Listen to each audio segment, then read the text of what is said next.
Welcome to Hooked to Books, where we explore the hidden forces behind the stories we love and the books that shape our world.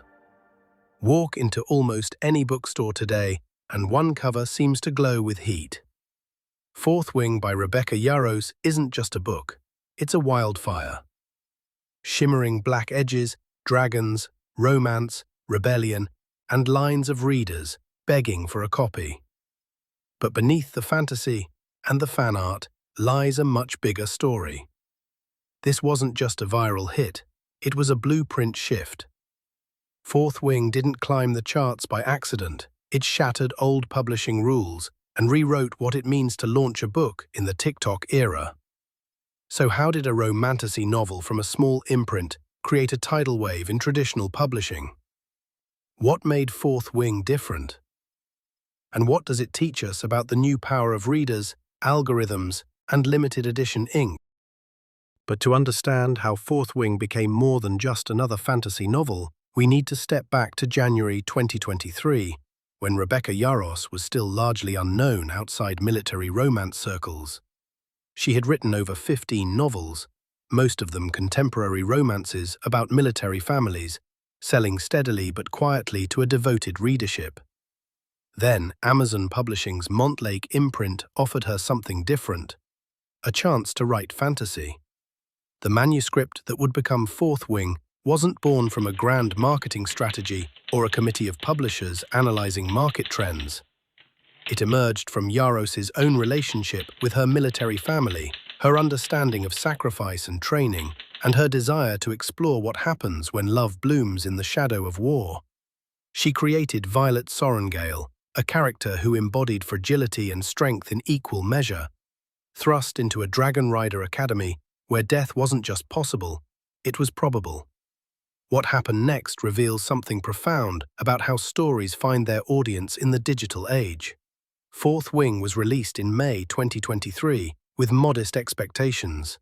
The initial print run was conservative, the marketing budget typical for a debut fantasy author.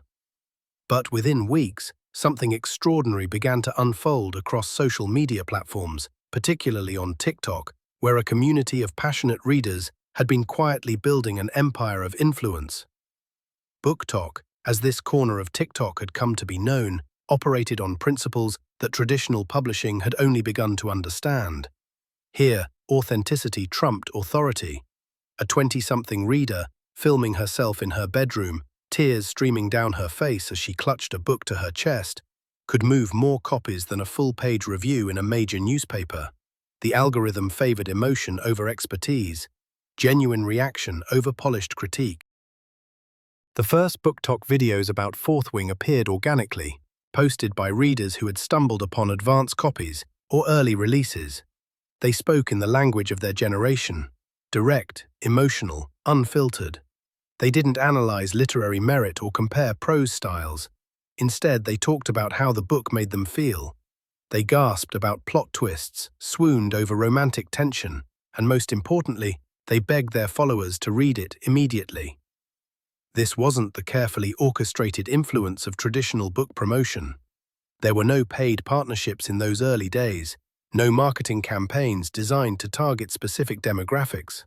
Instead, there was something more powerful. Genuine reader enthusiasm spreading like wildfire through interconnected communities of book lovers who trusted each other's recommendations more than any professional review. The momentum built with a peculiar kind of mathematics. Each video spawned responses, reactions, and reading challenges. Hashtags multiplied and evolved.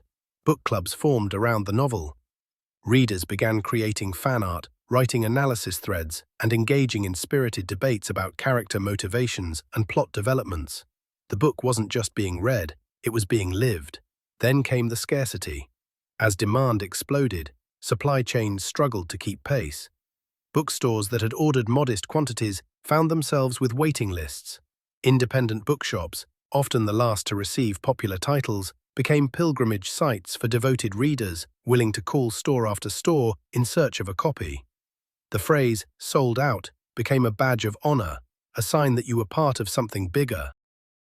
But it was the black-edged pages that transformed scarcity into mythology. This wasn't Rebecca Yarros's innovation. Books with colored edges had existed for centuries, from the gilded pages of religious texts to the decorative treatments of luxury editions. But in the context of Fourth Wing's viral moment, those black edges became a symbol of exclusivity, a visible marker that distinguished the real fans from the casual readers.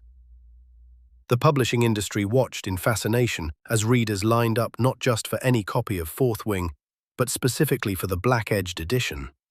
Social media filled with photos of readers displaying their copies, the dark edges creating a striking visual contrast that photographed beautifully under ring lights and natural window lighting.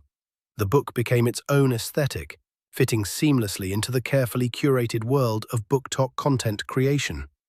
What made this phenomenon even more remarkable was its organic nature.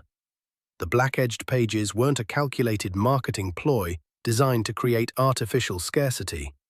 They were simply one of several edition options that happened to resonate with readers in an unexpected way. The scarcity that followed was real, driven by genuine demand that had outpaced production capabilities. Traditional publishing had always operated on the assumption that readers would wait.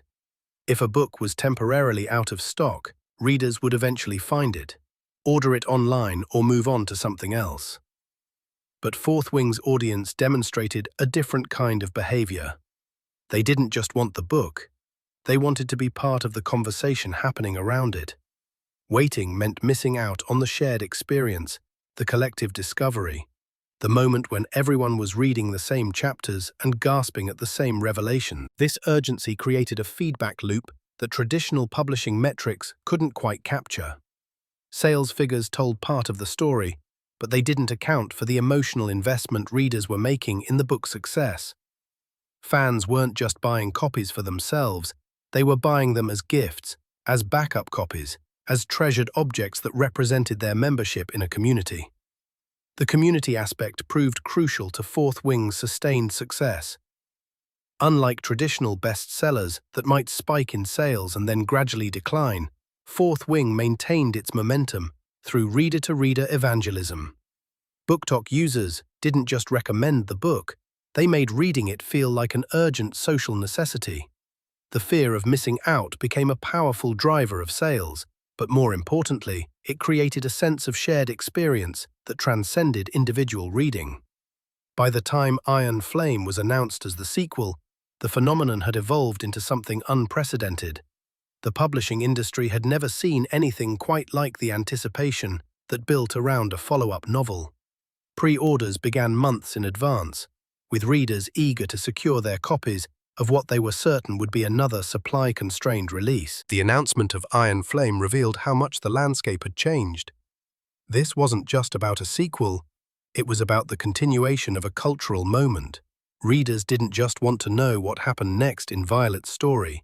They wanted to be part of the next wave of collective discovery. The book became a social event, something to be experienced together rather than consumed individually. Iron Flame's release in November 2023 proved that Fourth Wing hadn't been a fluke. If anything, the sequel amplified every aspect of the original's success. The pre-order numbers were staggering, the social media engagement even more intense, and the supply challenges even more pronounced. Readers who had learned from the first book's scarcity were determined not to be caught unprepared again. But Iron Flame also revealed something deeper about how reader-driven success operates differently from traditional publishing promotion. The sequel succeeded not because of advertising campaigns or professional reviews, but because readers had collectively decided that this series mattered to them. They had invested not just money, but emotional energy into the story's success, and they were determined to see it continue. This phenomenon challenged fundamental assumptions about how books find their audiences. For decades, the publishing industry had operated on a model where professional gatekeepers, editors, reviewers, booksellers, helped guide readers toward worthy titles.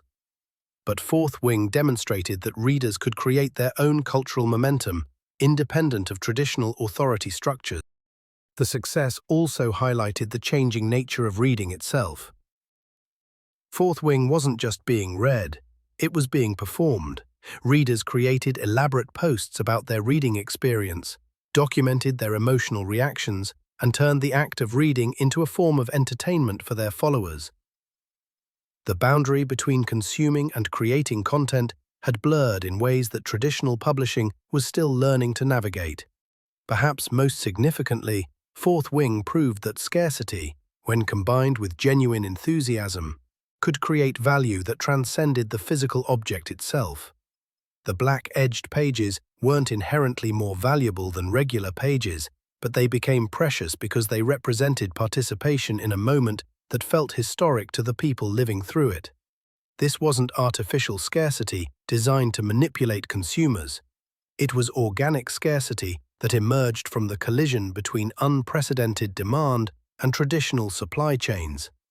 The result was a lesson in how desire and availability interact in the digital age, where news of shortages spreads instantly and amplifies demand rather than diminishing it. The Fourth Wing phenomenon also revealed the power of serialized storytelling in creating sustained engagement. Unlike standalone novels, which might generate brief bursts of discussion before fading from social media feeds, Fourth Wing created ongoing conversation that lasted months. Readers theorized about future plot developments, analyzed character relationships, and speculated about the broader mythology Yaros was building. This kind of sustained engagement had traditionally been the domain of television shows or long-running comic series. But Fourth Wing demonstrated that books could generate similar levels of ongoing discussion when they tapped into the right combination of compelling storytelling and social media dynamics.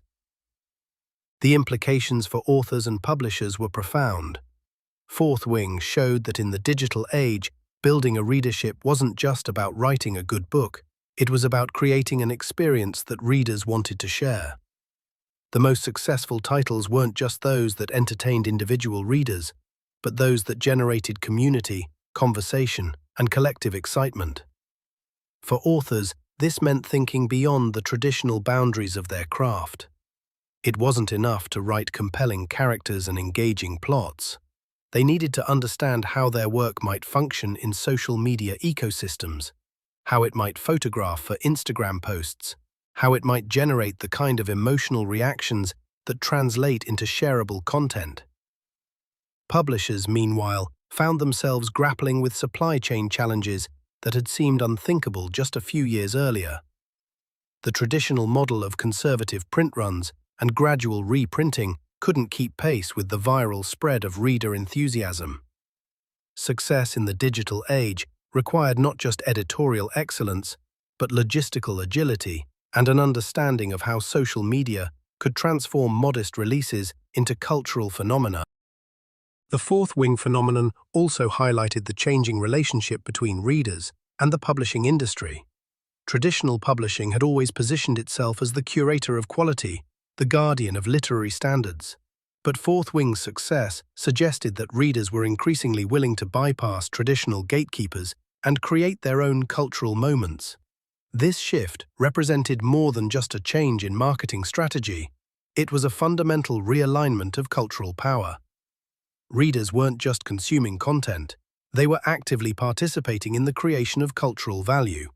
A book's success depended not just on its intrinsic qualities, but on its ability to inspire reader creativity, discussion, and evangelism. The global nature of Fourth Wing's success also revealed how digital platforms had collapsed geographic boundaries in book culture. Readers in different countries were participating in the same conversations, sharing the same memes, and experiencing the same collective anticipation. The phenomenon transcended national borders in ways that traditional publishing had struggled to achieve. As we look back on the Fourth Wing phenomenon, what emerges is a portrait of an industry in transition.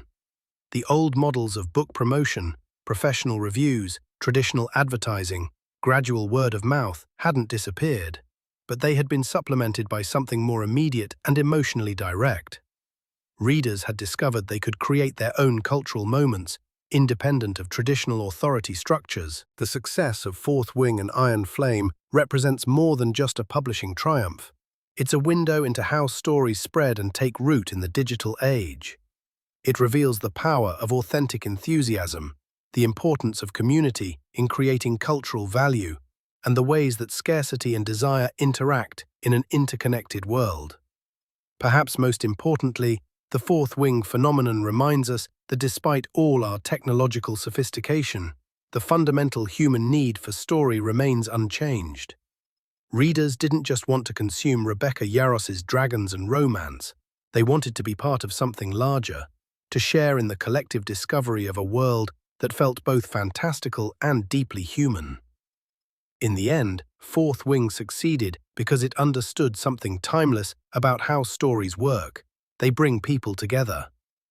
The black-edged pages and viral videos and supply shortages were just the visible symptoms of something deeper, the ancient human hunger for narrative, for connection, for the shared experience of being transported to another world.